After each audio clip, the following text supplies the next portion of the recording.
Sir,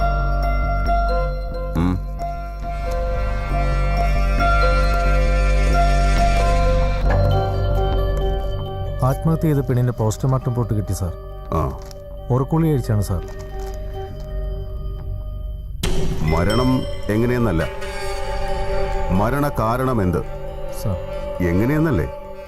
നമ്മൾ അതിനുവേണ്ടി ബുദ്ധിമുട്ടേണ്ട കാര്യമില്ല. ആ കുട്ടി എല്ലാം എഴുതി വെച്ചിട്ടുണ്ട്, ഒരു വരി പോലും